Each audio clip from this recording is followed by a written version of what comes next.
It was a bright Saturday afternoon in Oak Ridge Park, a popular spot where families gathered, kids played, and joggers enjoyed their weekend runs. The sun filtered through the trees, casting dappled shadows on the well-worn paths, and the air buzzed with laughter and conversation. 17-year-old Jamal Williams had come to the park that day to shoot some hoops at the public basketball court. A high school senior with dreams of playing college basketball, he spent most weekends practicing his shots and working on his footwork. Dressed in a navy blue hoodie, athletic shorts, and sneakers, he dribbled the ball with ease, focused on his game. A few yards away, a woman named Karen Whitman sat on a park bench, scrolling through her phone while occasionally glancing up at Jamal. She was in her late 40s, dressed in a light cardigan and jeans, sipping on an iced coffee. Something about Jamal's presence made her uneasy, not because he was doing anything wrong, but because she had grown up in a world where young black men in hoodies were often associated with trouble. Her discomfort grew when she saw Jamal take a break, leaning against the fence and checking his phone. She watched as he laughed at something on the screen, then typed a quick response. Her mind raced with assumptions. Was he dealing drugs? Was he scoping out the area for trouble? The court was empty, and she couldn't shake the feeling that something was off. Without much thought, she pulled out her phone and dialed 911. "Yes, I'm at Oak Ridge Park, and there's a young man acting suspiciously near the basketball courts," she reported. "He's wearing a hoodie and looks like he might be up to something.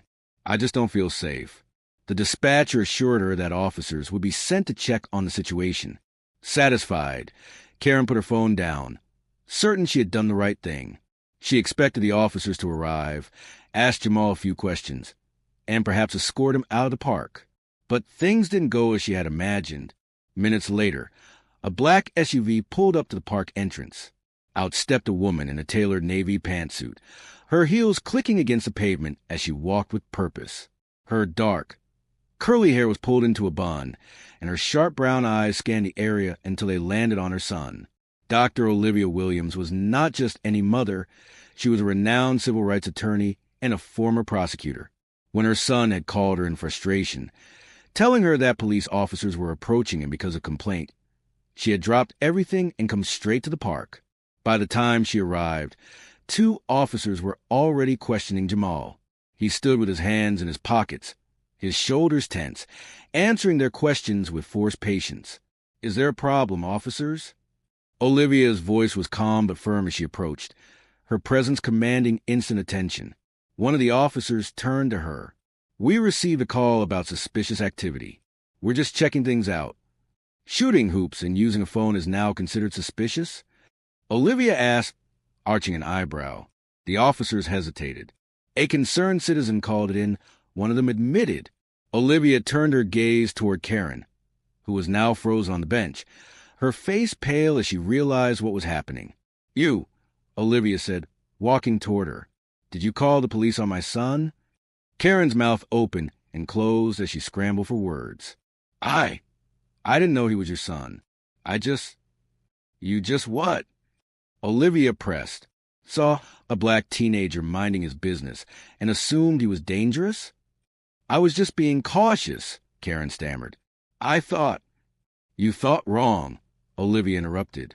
"And because of your baseless fear, my son had to stand here and be questioned like a criminal." Karen looked around, realizing that people in the park had started watching. Embarrassment washed over her. "I didn't mean any harm," she mumbled. "You didn't mean harm," Olivia repeated. "But harm is exactly what you caused. Do you have any idea how many times black boys and men have been put in danger because of calls like yours?" The officers, now recognizing Olivia's name and reputation, shifted uncomfortably. "Ma'am, we were just following protocol," one of them said. "Then maybe it's time that protocol changes," Olivia replied sharply.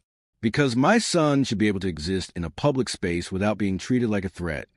Karen lowered her gaze, feeling the weight of her mistake. She had expected the police to handle things, not for the situation to turn against her. She had never imagined a teenager she feared would have a mother who carried more power and influence than she did. The officers apologized for misunderstanding, and after a few more tense moments, they left. Olivia turned to Jamal, placing a reassuring hand on his shoulder. You okay? Jamal nodded. Yeah, I just hate that this keeps happening. Olivia sighed, her anger tempered by exhaustion. I know, baby, but we fight back. Always. With that, she took his basketball and spun it in her hands before tossing it back to him with a small smile. Show me that jump shot. As Jamal grinned and took his shot, Karen sat there, unable to move, realizing she had just learned a lesson she would never forget. Karen sat frozen on the bench, her iced coffee now watered down and forgotten in her hands. The weight of what just happened settled heavily in her chest. She had always considered herself a good person, someone who believed in fairness and equality. But now, faced with the reality of her actions, she felt exposed. She glanced toward Olivia and Jamal. The mother had taken a seat on the sidelines, watching her son with quiet pride as he dribbled and took a jump shot. The ball arched high and swished through the net. Karen noticed how Jamal's shoulders finally relaxed, how he moved with confidence again, reclaiming his space in the park. A lump formed in Karen's throat. She had almost taken that from him. After several moments of debating with herself, she stood up, brushing off her jeans, and hesitantly walked toward Olivia. Excuse me, she said softly. Olivia looked up, her expression unreadable. Jamal glanced at Karen before focusing back on his game, uninterested in whatever she had to say. Karen swallowed hard. I just wanted to say, I'm sorry. Olivia didn't respond right away. She simply studied Karen, as if trying to gauge whether the apology was genuine or simply an attempt to ease her own guilt. Karen rushed to fill the silence. I didn't think. I thought I was doing the right thing, but I wasn't. I see that now. She exhaled sharply. I let fear make me assume the worst. And that was wrong. Truly wrong. Jamal bounced the ball against the pavement, his voice cutting through the awkward moment. You could have got me killed. Karen flinched. Maybe not here, maybe not today, he continued, still focused on his dribbling. But that's how it starts. A call, a misunderstanding. And next thing you know, someone's on the ground, not getting back up. Karen's eyes stung. I don't know how to make this right. Olivia sighed and leaned forward, resting her elbows on her knees. It's not about making it right for us, she said. It's about making sure it never happens again. Not just with my son, but with anyone else. Karen nodded, understanding. I want to do better. Then start by listening, Olivia said. By questioning your own assumptions. By teaching others who think like you to stop seeing young black men as threats before they even open their mouths. Karen wiped at her eyes and nodded again, more firmly this time. I will. As she turned to walk away, Jamal took another shot. The ball swished cleanly through the hoop again. Nice shot, Karen said softly before leaving the court. Olivia watched her go, then turned back to her son. You ready to head home? Jamal spun the ball in his hands, looking thoughtful. One more game. Olivia chuckled. All right, but I get first possession. The two of them laughed, the tension of the moment lifting slightly. But they both knew this wouldn't be the last time they had to face something like this. Still, for now, in that moment, they reclaimed their space. And that was something day as the afternoon sun began its slow descent. Oak Ridge Park remained lively, with children laughing on the playground, joggers pacing along the trails, and families enjoying picnics on the grass. The sounds of a distant ice cream truck played faintly in the background, mixing with the rhythmic bouncing of Jamal's basketball on the pavement. Olivia stood, watching her son move effortlessly across the court, his focus returning to the game. She felt a familiar mix of pride and frustration. Pride in the young man he was becoming, frustration that he had to deal with things that other boys his age never had to think about. Her phone vibrated in her pocket. Pulling it out, she saw a message from her best friend, Monica. Everything okay? Just saw a post about Karen at Oak Ridge Park. Was that you and Jamal? Olivia sighed. News traveled fast. She glanced around and noticed a few parkgoers had recorded the incident. Some had likely shared their outrage online. A younger version of herself might have wanted to blast Karen's name all over social media to make an example of her. But Olivia knew that real change didn't come from public shaming alone. It came from deeper conversations, from forcing people to confront their biases. She typed back, "Handled it. Jamal is okay. Call you later." She pocketed her phone and turned back to the court. Jamal had just made another clean three-pointer. All right, superstar," she teased, clapping her hands. "Let's pack it up before your old lady embarrasses you with her jump shot." Jamal smirked, tossing the ball under his arm. "Mom, I've seen your jump shot. You embarrassing yourself is a guarantee." Olivia laughed and playfully ruffled his hair, though he quickly dodged her. As they gathered their things, she noticed Karen still sitting on a bench, staring out at the park. The woman looked lost in thought, her earlier arrogance replaced by something else. Shame? Guilt? Olivia hesitated. She wasn't in the habit of offering grace so easily, but something told her this was one of those moments where a deeper lesson could be learned. With a sigh, she turned to Jamal. "Go warm up the car. I'll be right there." Jamal followed her gaze and frowned. Seriously? Seriously. He shook his head, muttering, "You're way more patient than I am," before jogging off to the parking lot. Olivia walked toward Karen, who turned in surprise when she approached. "You really want to do better?" Olivia asked, crossing her arms. Karen nodded quickly. "Yes, I meant what I said." "Then come with me." Karen's brow furrowed. "Where?" "You'll see." A bit hesitant, but clearly wanted to make amends, Karen stood and followed Olivia to her car. Jamal was already in the passenger seat, arms crossed as he watched Karen approach with open skepticism. "Mom, you better not let her in this car," he muttered under his breath. Olivia ignored him. "Follow me in your car," she told Karen. "I have somewhere I want you to see."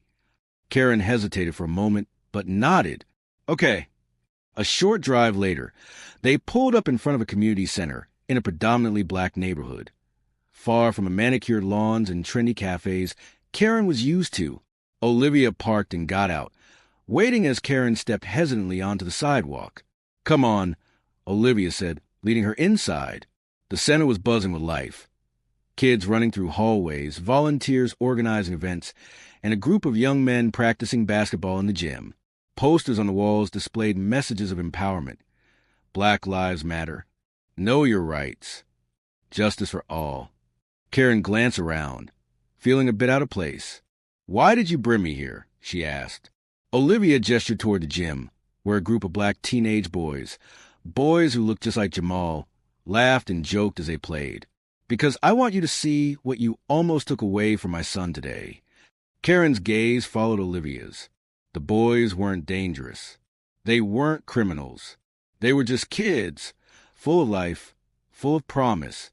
Olivia continued, her voice steady. "Every single one of these boys has had someone look at them the way you looked at Jamal today, with suspicion, with fear. And sometimes that fear turns into something worse. A police stop that goes wrong. A young life cut short because someone felt unsafe. And for what? A hoodie? A phone?" Karen swallowed hard. "I never thought about it like that." "That's the problem," Olivia said. "You don't have to think about it. But we do. Every day." Karen looked down, the weight of her ignorance pressing heavily on her. "I don't know how to fix this," she admitted. "Start by educating yourself," Olivia said. "Start by teaching your own kids, your friends, your neighbors that they don't have to be afraid of boys like Jamal. Start by using your voice in places where ours is ignored." Karen nodded, determination flickering in her eyes. "I will." As Olivia turned to leave, she paused. "One more thing. Next time you see a black boy in the park, before you jump to conclusions, maybe just say hello." Karen nodded again. With that, Olivia and Jamal walked out, leaving Karen standing in the community center, surrounded by faces she had never truly seen before. As she watched the boys on the basketball court, she made a silent promise to herself to never let fear dictate her actions again. The drive home was quiet. Olivia kept her hand steady on the wheel, but she could feel the tension radiating from Jamal in the passenger seat. His arms were crossed tightly over his chest, his jaw set. She knew that look. He was still angry. "You're really just going to let her off that easy?" he finally asked, staring out the window. Olivia sighed. "I didn't let her off. I gave her a chance to learn. What she does with it is on her. Jamal scoffed. She's probably going to go home, cry about it, and move on like nothing happened. People like her never change. Maybe, Olivia admitted, but I've also seen people who do. And if there's even a small chance that she's one of them, that's worth something. Jamal shook his head. I don't get how you have the patience for this. I don't always, Olivia said honestly. But I have to believe that if we don't challenge people's ignorance, they'll never stop making the same mistakes. And those mistakes cost us too much. Jamal didn't respond. He just stared ahead, his mind racing.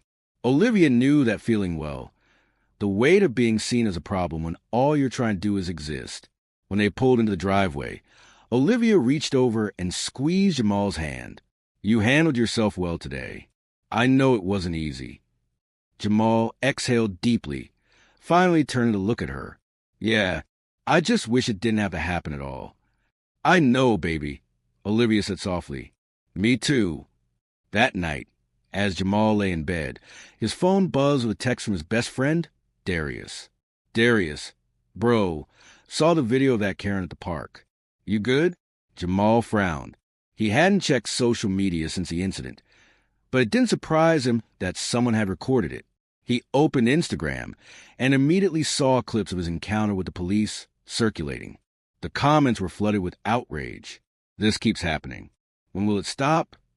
That woman needs to be held accountable. Jamal handled this like a king. Respect. Jamal didn't feel like a king. He just felt tired. He hesitated before texting Darius back. Jamal, yeah, I'm good. Just another day in America, I guess. Darius responded almost instantly. Darius, sick of it, man. You still down for that protest on Friday? Jamal stared at the screen.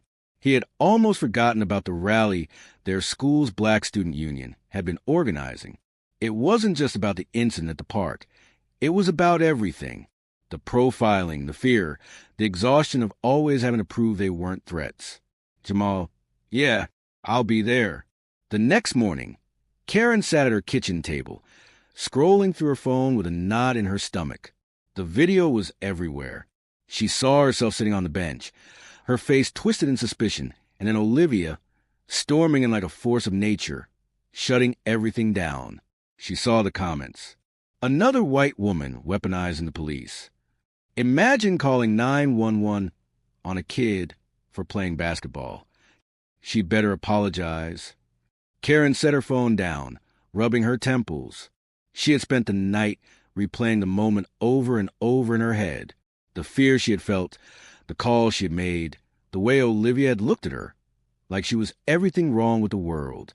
Her own teenage son, Ethan, walked into the kitchen, grabbing a granola bar from the counter. Mom, what's up with you? Karen hesitated before speaking. Have you ever thought someone was dangerous just because of how they looked? Ethan frowned mid-bite. What? Karen sighed. Yesterday at the park, I called the police on a black teenager because I thought he looked suspicious. Turns out he was just playing basketball. Ethan gave her a long, unimpressed look. Seriously? Karen swallowed. I didn't realize what I was doing until his mother called me out for it. Ethan shook his head. Mom, that's messed up. You know if that kid had been me, no one would have thought twice about it, right? The words hit her like a brick. Ethan sat down across from her. What are you going to do about it? Karen didn't have an answer, but later that afternoon, she found herself back at the community center Olivia had taken her to. She had looked it up online, read about his mission, and decided she couldn't just walk away from this. Inside, she found Olivia speaking with a group of volunteers. The moment their eyes met, Olivia's expression hardened. What are you doing here? Karen took a deep breath. I want to help. Olivia crossed her arms. Help how? I don't know yet, Karen admitted, but I know I can't just pretend this didn't happen. Olivia studied her for a long moment before gesturing to a stack of flyers on the table. We're organizing a protest on Friday. If you really want to help, start by spreading the word. Karen picked up the flyers and nodded. I will. That Friday, when Jamal arrived at the rally, he was surprised to see Karen standing in the crowd, holding a sign that read, Dismantle Fear. Demand justice. She caught his eye and gave him a small nod. Jamal didn't smile, but he nodded back. It wasn't forgiveness. Not why as the protest began. The crowd gathered in front of the City Hall steps, their voices merging into a powerful chorus of chants. Signs waved high above their heads, each one carrying a message that demanded to be heard. No justice, no peace. End racial profiling. We belong here. Jamal stood near the front with Darius and the other members of the Black Student Union, gripping his sign tightly. His mother, Olivia, stood beside him, her presence both reassuring and formidable. She had been at rallies like this before, but this was Jamal's first time leading one. He felt the weight of it in his chest. This wasn't just about what had happened to him at the park. It was about every black boy who had ever been followed in a store, stopped by police for no reason, or made to feel like they didn't belong in their own community. The speakers began taking the mic one by one, sharing their experiences, their frustrations, their demands. Jamal listened as people told stories that sounded too familiar. Kids his age being accused of crimes they didn't commit. Families mourning sons and daughters who never made a home. When Olivia nudged him forward, he hesitated. The crowd was bigger than he'd expected. Hundreds of people, maybe more, filled the streets. His palms were sweaty and his heart pounded in his ears. "You got this," Olivia whispered. Jamal took a deep breath and stepped up to the microphone. "My name is Jamal Carter," he began, his voice steady despite his nerves. "And a few days ago, a woman called the cops on me for playing basketball in a public park." A murmur rippled through the crowd, though most of them already knew the story. I wasn't breaking any laws. I wasn't bothering anybody. But that didn't matter. What mattered was that I was a black boy, and to her, that was enough to make me suspicious. He gripped the edges of the podium. It could have gone differently. It has gone differently for a lot of people who look like me. We've all seen the headlines. We know their names: Trayvon Martin, Tamir Rice, Elijah McClain. I could have been next. The crowd fell silent, the weight of his words sinking in. But I refused to live my life in fear. Jamal continued, his voice growing stronger. I refuse to let people decide where I belong based on the color of my skin. And I refuse to let the next generation grow up thinking they have to be twice as good, twice as careful, just to be seen as human. A wave of applause and cheers erupted. We need real change. Not just words, not just apologies. We need laws that hold people accountable when they weaponize 911 against us. We need schools to teach the truth about racial profiling, about systemic racism, about the things that make this country unsafe for people like me. And we need our allies to step up, not just when it's convenient, but every single day. Jamal glanced at Karen in the crowd. She stood near the back, holding her sign tightly, her eyes locked on him. "You say you want to help?" Jamal continued. "Then don't just show up today and forget about us tomorrow. Keep fighting, keep learning, and most importantly, start fixing what's broken in your own communities." The cheers grew louder. Olivia smiled, pride shining in her eyes. As Jamal stepped away from the mic, Darius clapped him on the back. "Man, that was fire." Jamal let out a shaky breath. Yeah, Darius grinned. "You just lit up the whole city, bro." The protest continued late into the evening. Marchers filled the streets, their voices rising in unison as they demanded justice. Media crews captured the moment, and by the next morning, Jamal's speech was all over the news. Teen calls for accountability after racial profiling incident in park. Young activist demands change following 911 call on black teen. Karen saw the headlines, too. She had done her part, handing out flyers, standing in the crowd, but she knew it wasn't enough. Not yet. The real work was just beginning. The next week, she walked into a local racial justice workshop, signing her name on the attendance sheet. She joined a community group working to pass legislation that would criminalize false 911 calls. And she started having the hard conversations at her book club, at the PDA meetings, with her own friends who still claimed they didn't see color. She didn't expect forgiveness from Jamal. She didn't expect him to trust her overnight. But that didn't matter. What mattered was that she was finally doing the work. A few months later, Jamal was back at the park, shooting hoops with Darius. The sun was setting, casting long shadows over the pavement. As he took another shot, he heard a familiar voice from the sidelines. "Nice shot." Jamal turned. Karen stood a few feet away, hands in her pockets. This time, there was no fear in her eyes, no hesitation in her stance. Just an understanding. He nodded. "Thanks." She didn't try to force a conversation. She just stood there, watching, before eventually walking away.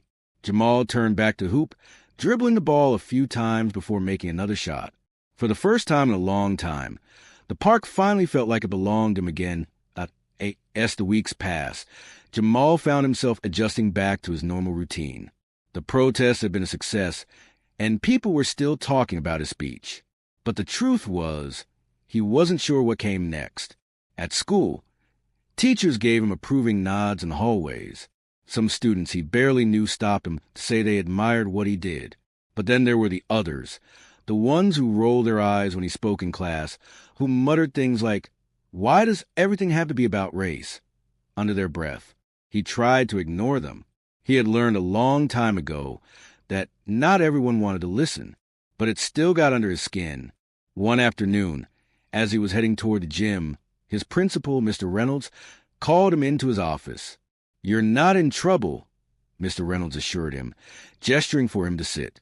"Actually, I wanted to ask if you'd be interested in starting a student-led forum on racial justice." Jamal blinked. "Like a club?" "More than that," Mr. Reynolds said. "A space where students can have real conversations about race, privilege, and activism. I've already had some teachers volunteer to help, but I think it needs to be led by someone students will listen to. And after what you did at the rally, I think that person is you." Jamal hesitated. It wasn't that he didn't want to do it. He did. But stepping into that role meant more responsibility, more eyes on him. And after everything that had happened at the park, he wasn't sure if he was ready for that. "Can I think about it?" he asked. "Of course," Mr. Reynolds said. "Just know that whatever you decide, we're proud of you." Jamal left the office deep in thought. That evening at dinner, he brought it up to his mom. A leadership role in the school? Olivia raised an eyebrow. "Sounds like a big deal." "I don't know," Jamal admitted, pushing his food around his plate. "What if I mess it up?" Olivia set down her fork. "Baby, you already proved you can handle the pressure. What you did at that protest, that wasn't just speaking your mind. That was leadership. But what if people don't take it seriously? What if it doesn't change anything?" "Then you try again," Olivia said simply. "Change isn't easy, and it sure as hell isn't quick. But if you've got the chance to make an impact, you take it." Jamal exhaled, still unsure but feeling the weight of her words settle in his chest.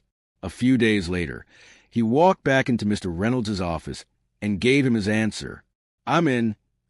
The first meeting of the Racial Justice Forum was held in the library. Jamal wasn't sure how many people would show up, but when he walked in, he was surprised to see nearly 30 students sitting in a circle, waiting. Some of them were familiar faces: Darius, his teammates from the basketball team, other members of the Black Student Union. But there were also students he didn't expect to see. Ethan, Karen's son, was sitting in the back. A few white students from his history class. Even a couple of teachers had come to observe. Jamal cleared his throat. Hey everyone. Thanks for coming." He sat down, feeling the weight of their attention. "I guess we should start by talking about why we're here. This isn't just about what happened to me. It's about all the things that led up to that moment and how we stopped them from happening again." A girl named Maya raised her hand. People always say they don't see color, but that just feels like ignoring the problem instead of fixing it. Another student, Jacob, shifted uncomfortably. "I mean, I get that racial profiling is real, but how are we supposed to fix something that's been happening forever?" Jamal leaned forward. "By calling it out when we see it, by holding people accountable, by making sure that when we talk about history, we talk about all of it, not just the parts that make people comfortable." The conversation continued, and Jamal could see something happening in real time. People were listening, really listening, and for the first time, he felt like maybe, just maybe, he was doing something that would last. Meanwhile, Karen had been keeping busy in her own way. The more she learned, the more she realized how deep the problem ran. She started attending city council meetings, speaking up about racial bias in policing. She joined a local advocacy group, working to pass legislation that would make false 911 calls based on race a punishable offense. One evening, she got an email from Olivia. Olivia Carter, I heard you've been getting involved. If you're serious about making a difference, I think it's time we have another conversation. Meet me at the community center tomorrow at 6. Karen's stomach twisted with nerves. Olivia had every right to keep her at arm's length, but the fact that she was reaching out again meant something. The next evening, Karen arrived at the community center to find Olivia waiting for her outside. You actually showed up? Olivia said, arms crossed. Karen nodded. I meant what I said. I want to help. Olivia studied her for a long moment before gesturing for her to follow. Inside, a group of black mothers sat in a circle, their faces a mixture of exhaustion and determination. This is the Mothers for Justice group, Olivia explained. Every woman in this room has had a son or daughter experience racial profiling. Some of them have lost their children because of it. Karen swallowed hard. She hadn't expected this. One of the mothers, a woman named Denise, looked at Karen with sharp eyes. So, what brings you here? Karen took a deep breath. A few months ago, I made a terrible mistake, and I've been trying to figure out how to make things right ever since. Denise raised an eyebrow. And what exactly do you think making things right looks like? Karen hesitated. I don't know yet, but I know I can't just say I'm sorry and walk away. I have a responsibility to do more. Denise leaned back in her chair, considering. Then she nodded. Good, because we don't need apologies. We need action. Karen nodded back. I'm ready to do the work. Months passed, and the world kept moving, but some things had changed. Jamal's Racial Justice Forum became one of the most active groups in the school. The city council began discussing policies that would hold people accountable for racially motivated 911 calls. Karen continued working with Mothers for Justice, learning from them, amplifying their voices. And one afternoon at Oak Ridge Park, Jamal played basketball with Darius while Olivia sat on a bench, watching. Karen walked by, this time with Ethan beside her. She saw Jamal and Olivia, hesitated, then nodded in their direction. Jamal, without stopping his dribble, gave her a nod back. It wasn't a friendship. It wasn't forgiveness. But it was a step.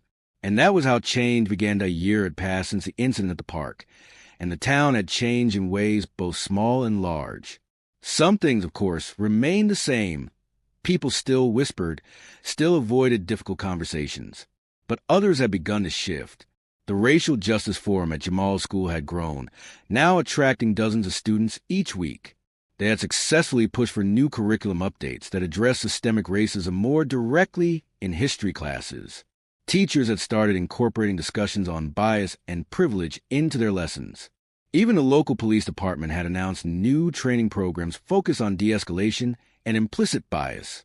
But change, Jamal had learned, was never as fast or easy as people wanted it to be.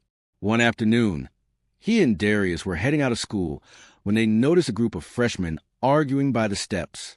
A tall white boy, his backpack slung over one shoulder, was glaring at a shorter black student who looked like he wanted to disappear. You always act like everyone's against you, the white kid said, his voice dripping with frustration. Maybe if you stopped playing the victim, people wouldn't treat you like one. Jamal and Darius exchanged a look. They didn't know the younger students personally, but the scene was all too familiar. Darius stepped forward. Yo, what's going on here? The black student, whose name they later learned was Andre, glanced at them uncertainly before looking back at his classmate. Nothing, he muttered. It's fine. Jamal crossed his arms. Doesn't look fine. The white kid rolled his eyes. Oh, great. Another lecture. Let me guess. Racism is real, and I should feel bad about it. Jamal didn't rise to the bait. Instead, he asked, what did he do? The kid scoffed. It's not about what he did. It's about how people like you always assume the worst. My uncle's a cop, and he says, yeah, I'm going to stop you right there, Jamal said. First of all, your uncle being a cop doesn't mean you understand what it's like to be us. Second, nobody's playing the victim. We're just tired of being treated like suspect for existing. The white student opened his mouth as if to argue but hesitated. He looked at Jamal, then Darius, then at the growing number of students who had paused to watch the exchange. He shifted uncomfortably. Whatever. I'm done with this conversation. And with that, he turned and walked away. Andre exhaled, his shoulders sagging. Thanks, he said, his voice barely above a whisper. Jamal patted his shoulder. You ever need backup, you know where to find us. Andre nodded, and as Jamal and Darius walked away, Darius smirked. Look at you, Mr. Activist, inspiring the next generation and everything. Jamal chuckled. Man, shut up. But deep down, he felt something settle inside him. Maybe this was what it meant to build something lasting. Not just a speech, not just a protest, but a culture where people stood up for each other even when no one was watching. Meanwhile, across town, Karen sat in a cramped office at the community center, reviewing the latest proposal from the city council. The legislation she and the Mothers for Justice group have been fighting for, criminalizing racially motivated false 911 calls, was finally up for a vote. Are you nervous? Olivia asked from across the table. Karen set down the paper and sighed. Yeah, we've put in so much work, but there's still so much pushback. Olivia nodded. That's how it always goes. But if it passes, it'll be one less tool racists can use to police our existence. Karen hesitated. Do you think Jamal will ever fully forgive me? Olivia studied her. Forgiveness isn't something you earn like a prize. It's something that happens when the person you hurt decides they're ready. Karen swallowed. You keep doing the work, Olivia interrupted gently. That's what matters. Karen nodded. And for the first time, she accepted that maybe the apology wasn't the destination.